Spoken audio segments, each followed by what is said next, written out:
to the final portion of Matthew 13 in the parable of the net. And this has been Jesus speaking throughout all of these parables. So Jesus said to them again, "The kingdom of heaven is like a net that people threw into the lake and gathered all kinds of fish. And when it was full, they pulled it to the shore where they sat down and put the good fish together into containers. But the bad fish they threw away. That is the way it will be at the end of the present age. The angels will go out and separate the evil people from the righteous people, and will throw the evil ones into a burning furnace. People there will be weeping and grinding or gnashing their teeth." This is the word of the Lord.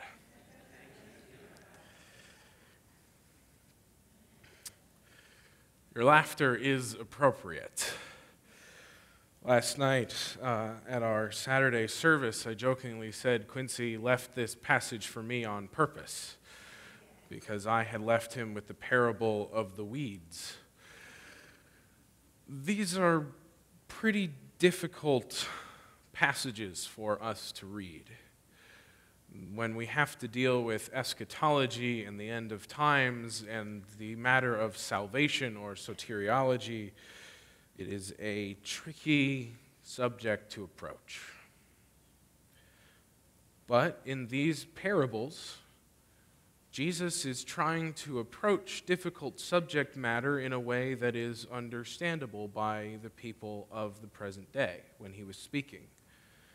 And this has been true for all of our parables so far. They were an agricultural society, so any sort of parable that would have been associated with the plants or with the fields would have been something that the listeners would have been familiar with. And the same thing was true with the field of treasure and the pearls and the merchants buying things that way. And the same thing is true yet again of our fishermen. If you recall, Jesus, when he is first gathering disciples, gathers fishermen, and he turns them into fishers of men. They were around the Sea of Galilee, so this would have been a fairly common experience for people to have fishermen in their family or fishermen who were friends, or going down to the fish market simply to buy. This would have been a big part of their economy at the time, the fishing and the fishing practices. And this isn't exactly fishing in the way that we might be used to it today. When I think of fishing, I think of going out with my grandfather on his boat onto a lake or a pond and, having the worm and deciding that that's too much trouble for me, and having Grandpa put the worm on the hook for me, and then casting the line and bringing up weeds or getting it stuck and losing the line, and Grandpa having to re-spool me another one and get out another hook.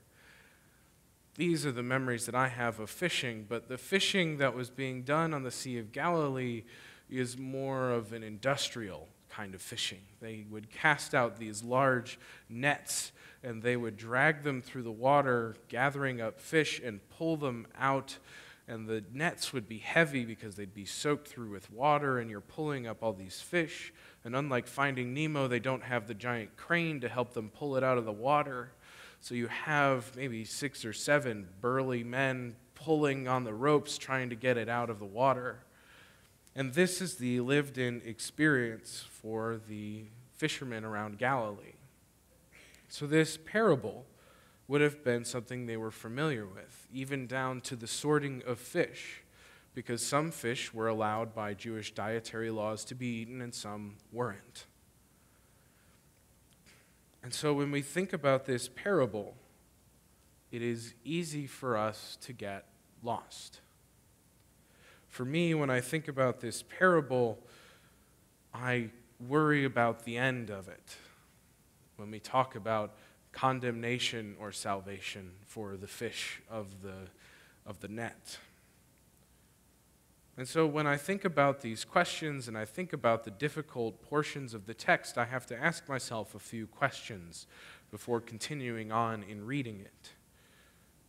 Who wrote this story?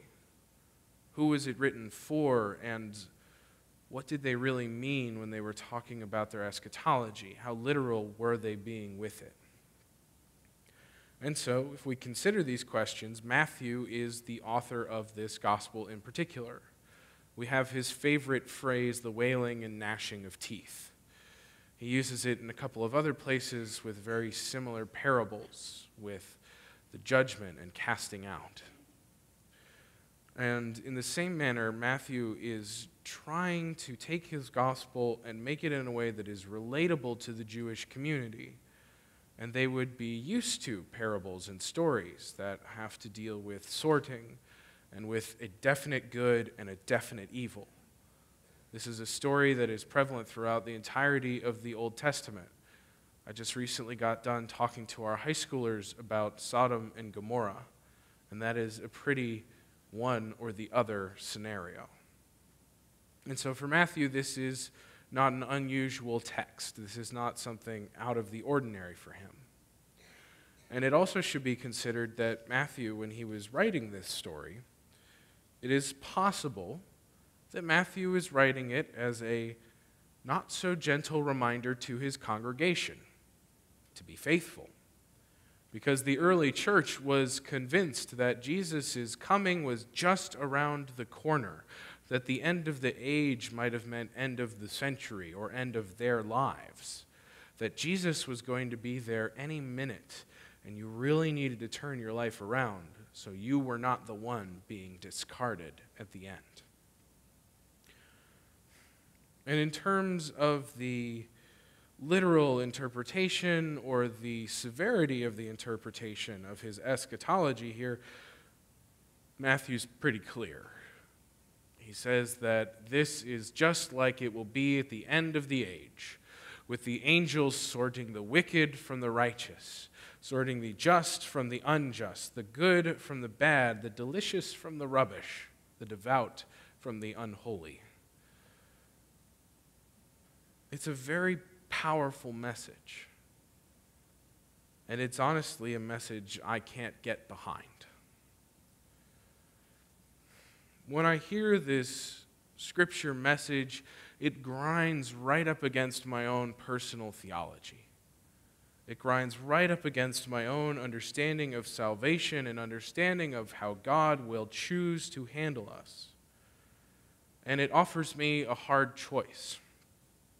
Do I listen to the scripture parables that talk about the great sorting and being thrown to the gnashing and wailing or being saved?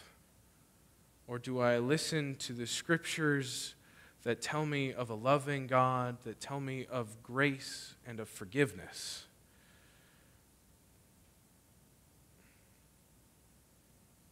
As I was talking to the Saturday night group last night, I talked to them about how dangerous this parable can be for us. It is very easy for us to get sucked into the discussion at the end of the parable. And it's so easy, in fact, I had to delete just about an entire page of text as I was preparing this sermon. Because I can stand up here and talk to you about salvation and eschatology, the end sort of theology, all day. We can argue about who is saved and who is condemned and what makes someone a truly just and devout Christian and what makes someone worthy of being cast aside. But I find that these discussions often lack focus and do not often bear me great fruit. And so it is a healthy reminder that this parable, like many of our other parables, the kingdom of heaven is not like just one aspect of the parable. It is like the whole story. It is like a fisherman who goes out and gathers up all the fish of every kind and begins to sort them. And it is here that I find myself being comforted in a strange sort of way.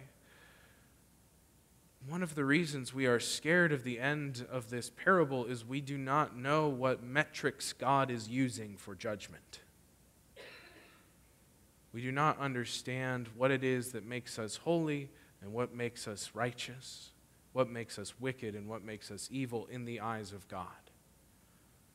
We can make that judgment ourselves, and in fact, people do on a regular basis. But the judgment is not being made by the fish. The fish don't even know that they're about to be judged. In fact, they don't even know that they're being gathered up until it's too late. It is this part of the message that makes me feel comfort, because God is the one calling the shots. Recently, in our Wednesday Bible study, we have been talking about Calvin and Calvin's theology. And one part of his theology that is pretty fundamental in our Presbyterian Church is that God is the one who is in charge. Is that God is the one who makes the call. Who is the wheat, who is the chaff? Who is a good fish, who is a bad fish? God is the one who makes these decisions, and we can try to discern what is good and what is bad, but in the end, God is the one who makes the call. We cannot say to one another, you must turn your life around because you are being condemned in judgment, because we do not know what God will do. We do not know what God is going to decide. But for me, it is knowing that God is the one who is making this decision that assures me of grace. Because I do hear throughout the Bible story that God is one who loves us, that God is one who has taken great care of God's children and given them everything they need. God in the New Testament takes the nation of Israel and opens the doors to the Gentiles, to the normal people like us, and says, you are also members of this family. You are also covenant members of the family of God. And so we can argue all day about who is condemned and who is not, and we can throw around accusatory language, pushing people out of the church, pushing people out of our lives. Or we can focus instead on what we can do now. When I was in high school, one of the church members once told me, she said, I don't know if there's a heaven or a hell, but if I'm wrong, I won't ever know the difference. And I did not find that comforting. I could not understand what was comforting about that until I got older and I realized that this decision, that this reality is entrusted to God. And that I put my faith and I put my trust in this loving God who wants us to take care of one another, that wants us to pull each other close in the church, that wants us to welcome everybody, that wants us to take care of the sick and the poor and those who are in need. And that if we take our time to argue about salvation, we take away from our time to serve.